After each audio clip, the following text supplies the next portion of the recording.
Last time, we ended up with Goku and Yuri training under King Piccolo, while Master Roshi and the other heroes were training to take down the Demon Clan. Though, something to mention is that before Kami would start training Krillin, Yamcha, Tien, and Shatsu, he would have them train with Korin. In the manga, after Tien trained with Korin, his power went from 180 to 230, so, assuming everyone got a similar power boost, Krillin's power level would be 153, Yamcha's would be 152, and Shatsu's would be 77. Master Roshi wouldn't need to train with Korin since he already has, so he starts his training with Kami instead. After the 3-year time skip of training with Kami or King Piccolo, depending on what side we're talking about, everyone's power would have gone up by a large amount. If they go up in a similar boost that Goku's did when he trained with Kami, Tien's power would be 271, Shatsu's would be 91, Krillin's would be 181, and Yamcha's would be 179. I believe Master Roshi's boost would be higher than the rest since he would have gone under more intense training to become the Guardian. So, with this intense training he surpasses Tien slightly, with his full power being 280. As for the other side, Goku would catch up quickly to King Piccolo in power because of his Zenkais, so after catching up to King Piccolo his power would become 260. Then, from the training with King Piccolo, and Yuri in his free time, he would get a slightly higher boost than what he did from training with Kami. So this makes his power level 312.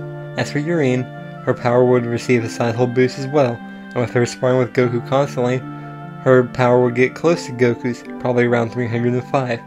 As for King Piccolo's power, he doesn't seem like the type to train, so his power wouldn't go up. This brings us to the 23rd World Martial Arts Tournament where the heroes, along with Kami under disguise, will show up. Once Goku, Yuri, and King Piccolo arrive, the members of the Turtle School won't go and talk to him, especially after what he did when he killed Tien and Krillin. King Piccolo would have been shocked to see these fighters back again, but he realizes Kami must have brought Shannon back and had them revived. Also, the rules of the tournament would be different now that King Piccolo is the King of Earth. He would have changed the rules to fit what he wants to do, which means killing the opponent is no longer banned in this tournament. Before the preliminaries begin, Chi-Chi would still approach Goku, and probably get angry once he doesn't recognize her. Anyway, for these matches, they won't be exactly the same. For example, Goku won't go against King Choppa and Shatsu won't go against Cyborg Tao in the preliminaries. I did this to make the tournament slightly more interesting and set it up so there were 16 finalists again. Regardless, everyone passes through the preliminaries easily since it's basically just minor fighters they're going against. I'm not exactly sure how Yajirobe would have learned about the tournament, since Krillin and the others wouldn't have met him at Korin's tower to invite him, but I still included him as one of the fighters to fill the empty space.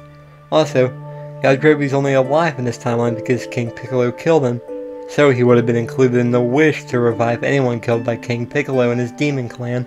Anyway, to have 16 fighters, I also had to include 2 of King Piccolo's children. Since we haven't seen him yet, one would be Drum, the other I had to make up, so I chose Ocarina as the name since it fits the instrument naming theme, and I like how that instrument sounds.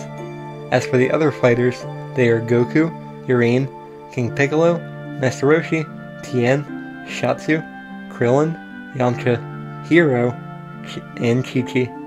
Even though they didn't make it through the preliminaries in the anime or manga, King Choppa and Yajirobe are part of the finalists in this timeline. As for the last 2 fighters, they would have been revived when Kami wished for everyone killed by King Piccolo and his Demon Clan, which technically now includes Goku and Yuri, to be revived. Master Shannon Mercenary Tao would have been revived.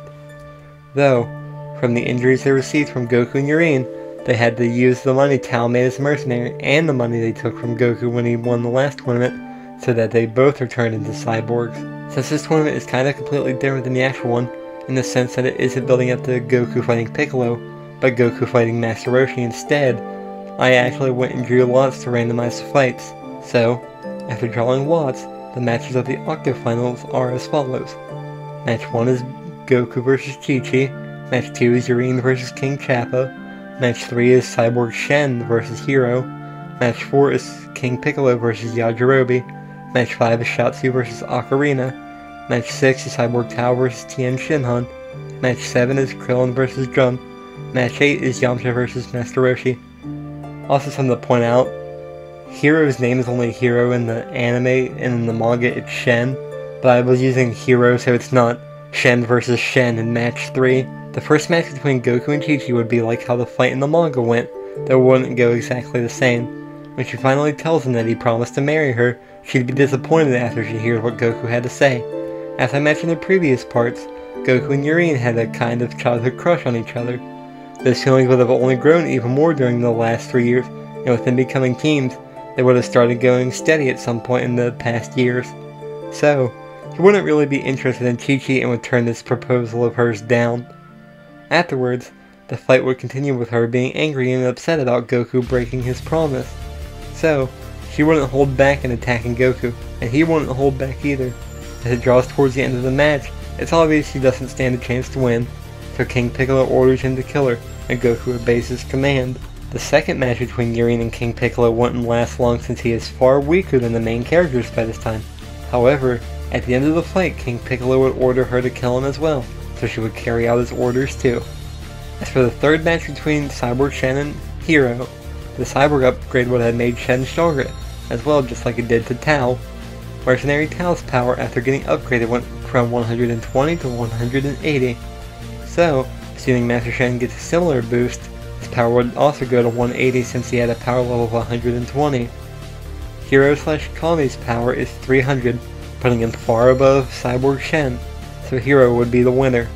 He'd act like how he did in the beginning of the fight with Yamcha, so he'll quickly knock Shen out of the ring after getting serious. The fourth match would be between King Piccolo and Yajirobe, to which Yajirobe would stand no chance. He would be quickly and ruthlessly killed by the Demon King after he realizes Yajirobe's attacks basically do nothing.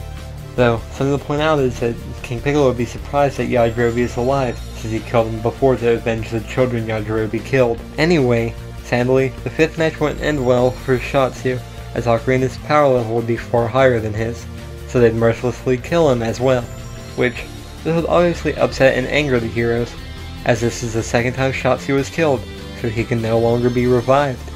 The sixth match is one that would last longer than the previous two, but it's still a one-sided fight. This fight is between Cyborg, Tao, and Tien, so it goes similar to how it did in the manga. Tien would easily dodge any attacks by Tao and easily land attacks on him as well, though when Tao eventually draws his weapon, he is still disqualified. Even though King Piccolo had other rules abolished, such as the rule about killing, he couldn't have cared less about the rule about weapons since he doesn't use them, so he let the tournament officials keep all their other rules in place. Tien still gets a scar on his chest and easily causes a Super Dolan wave to be dissipated, then he knocks Tao out and carries him out of the ring. The seventh match would be between Krillin and Drum, but it would end quickly. Normally the heroes wouldn't kill people in these tournaments, but since it's one of the Demon Clan, Krillin would off Drum, probably by using the Kamehameha to vaporize him. It would be a close fight though, since the two are close to each other in power. This would probably anger King Piccolo, since Krillin just killed one of his children, that he'll wait till later to do something to Krillin in return. Afterwards, it brings us to the final match of this round, which is between Yamcha and Master Roshi. It would be a very friendly match, but after Roshi went through the training to become Guardian, he is far above Yamcha. However, Roshi would probably start slow and suppress his power, but eventually he would easily knock Yamcha out of the ring. This brings us to the quarterfinals, with the matches being as follows. Match 1 is between Goku and Yurine, Match 2 is between Hiro and King Piccolo, Match 3 is between Ocarina and Tien Shinhan, and Match 4 is between Krillin and Master Roshi. The match between Goku and Yurine will be a very friendly match, especially now that they are going steady. However, they won't hold back against each other. However, before they actually start fighting, Yurine would make her own proposal about marriage to Goku. With them dating now, she would have gotten jealous from Chi-Chi's proposal, and so something like that can't happen again. She proposes as well. Goku would accept this one, however, since the feelings between the two are mutual. Anyway, to get to the fight, it would be a very long, drawn-out match, probably like the one between Goku and Krillin from the 22nd tournament in the manga, since their power is about equal to each other. They both would have learned the explosive demon wave from King Piccolo, so this match will end with a beam struggle between the two, with Goku just barely winning it and knocking Yurine out of the ring. Though for the second match between Hiro and King Piccolo, it would be like the one between Hiro and Piccolo Jr. When the match begins, Hiro would read King Piccolo's mind like he did Piccolo Jr.'s, and find out he's thinking a similar thing, that he wants to take out Goku since, with his power being this high, he can be a threat to him retaining control of the world. This would be sort of a shock to Goku, but he wouldn't comment on it as of now. Once Hiro starts to think to himself about not taking a human body, King Piccolo would realize who he is, that being Kami. Once Kami takes out the jar and does the Mofuba, King Piccolo would act terrified at first. Though, once it reaches him, he should be able to reverse it like Piccolo Jr. did in the manga. Before he is sealed, he gives the human body back, and it is sealed into the jar. Even though King Piccolo is weaker than Kami, this should work, as we've seen Master Roshi seal people with the Mofuba that were above him in power. Afterwards, when Hiro is lying unconscious on the ring, King Piccolo would walk over and kill him, and he swallows the jar with Kami inside of it right after. This brings us to the third match between Ocarina and Tien Shinhan, which is very short and one-sided. Tien would be much stronger than this child of the Demon King, and much like Krillin, he would off Ocarina since her goal is to get rid of the Demon Clan. As for the fourth match between Krillin and Master Roshi, it would be another friendly match that will last slightly longer than the fight between Yamcha and Master Roshi, since he's slightly stronger than Yamcha, though Krillin still doesn't stand a chance since Roshi is far above him. However, Roshi would still suppress himself to test out how his previous student is coming along. Krillin would understand Roshi has to win anyway, since he is the one with the best chance of taking down Goku and King Piccolo. So, after Master Roshi knocks Krillin out of the ring, this brings us to the semifinals, with the matches being as follows. Match 1 is between Goku and King Piccolo, and match 2 is between Tien Shinhan and Master Roshi. The first match of the semifinals would sort of be a close match, and this match wouldn't be anything like when these two fought in the manga. Goku is far above him in power now, so he would be able to defeat the Demon King easily. Also, after learning about King Piccolo's thoughts to betray him, Goku wouldn't spare his life. He'd use the explosive demon wave to blast a hole through his chest. Though, before he can die, he would still spit out the egg with Piccolo Jr. in it. Though, with him spitting the egg out, the jar Kami is in would be spat out too, which Goku would jump up to catch, as not to risk Kami being released. As for the second match, again it's another friendly match between Tien Shinhan and Master Roshi. Tien is extremely close to Master Roshi in power, so it's going to be a close fight, which Master Roshi is excited for, since he gets to see how Tien has progressed since turning over a new leaf. Even though they are close in power, Roshi will still be the winner. Neither will go to their full power, as Tien would understand Roshi would need to not be tired out before facing off against Goku. Though they would still have a good match before Tien eventually leaves the ring on purpose. So, this brings us up to the finals, which obviously only has one match, and is between Goku and Master Roshi. This match would basically be a rematch of what started this all. Since the Master Roshi only won against Goku in the 21st tournament, none of this would have happened. So, Roshi would kind of see this as his chance to take responsibility for what he caused, and that it is his only chance to save the Earth from Goku.